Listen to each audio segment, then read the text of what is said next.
Hey guys, what's up? It's Katie and I'm back with another Marvel Contest of Champions video. Now, Kabam has released information on the Cavalier difficulty. Yes, the Cavalier difficulty we have all been asking for is finally coming. So I'm going to kind of go over what has been discussed, the new and interesting way that is being launched, and basically what I think the rewards and the difficulty should be. So starting next month, there will be a higher difficulty for players that are Cavalier. I myself am Cavalier, so I'm super pumped about this. Now, this is long overdue in my opinion. Now, Kabam is launching this one differently though, because nothing will be set in stone as far as rewards and difficulty. Now, they are going to take player feedback for a few months on the content and then adjust it accordingly.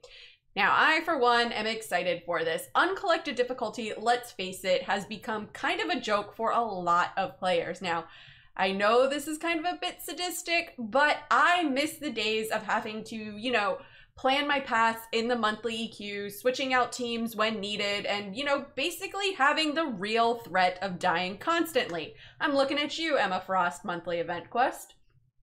So I miss having to actually put some thought in the nodes and interactions. Now, nowadays, it seems like I just load up a team of basically whoever is available and just burn energy to get the same lame-ass rewards that I've been getting for the past year and a half.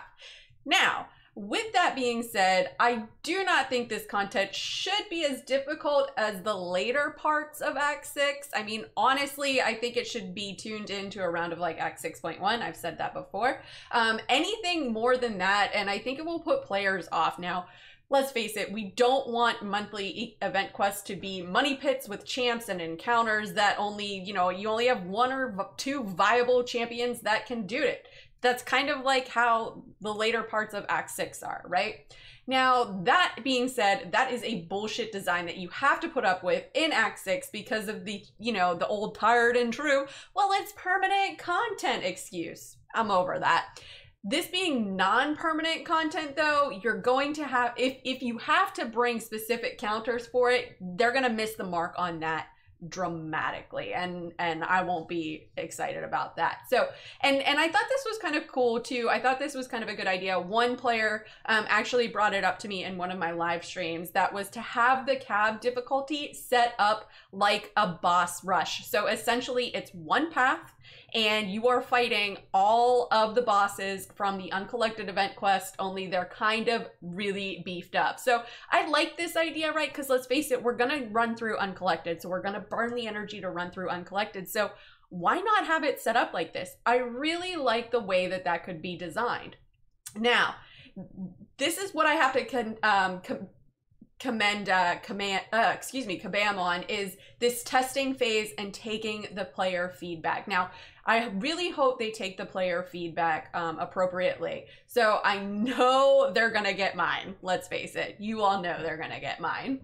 Now, with what the community has to say and all the data they get from us, like I said, I hope they make some difficult and interactive and fun content that we can enjoy month after month with satisfying rewards. So with that being said, let's talk about some rewards. Now, recently Kabam has asked the CCP what rewards, they should look for content like this. And most people, we were all pretty close about with what we suggested. So here is what the minimum I feel like we should be getting. So first off, we should get 7,500 6-star shards, 36,000 T5B shards, 1 fully formed T2 alpha, and 27,000 T2 alpha fragments. Okay, so by completing uncollected and Cavalier difficulty, essentially then, you will get 1 6-star crystal, 1 T5B, and 2 T2 alpha. Now, these were actually suggested by Cam, and I think we can all agree that we're at a point in the game where this is needed. So now with that being said, we also need more ways to get SIG stones in the contest. Now, I am tired of Kabam only wanting to sell us SIG stones. So for the Cavalier difficulty, this is how I think it should go. 20 6-star signature stone crystals, 20 generic 5-star SIG stones, and 20 5-star signature stone crystals. This way, it gets us the SIG stones that were needed in order for, certain champs who need high signature levels.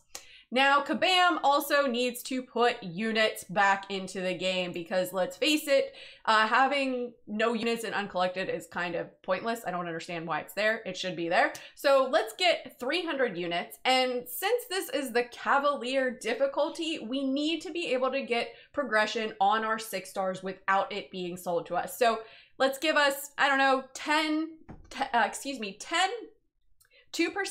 T5cc crystals. So basically, if you get all of the same, that gives you, 20% of a T5 class catalyst crystal, and also, just for the giggles, 1 million gold. Now, I think this will be a good starting point for progression. I know a lot of you guys want more, but we have to remember that this is a game with a slow burn. We don't want monthly EQ rewards dwarfing the satisfaction of getting the rewards from 100%ing Act 6 and soon to be Act 7.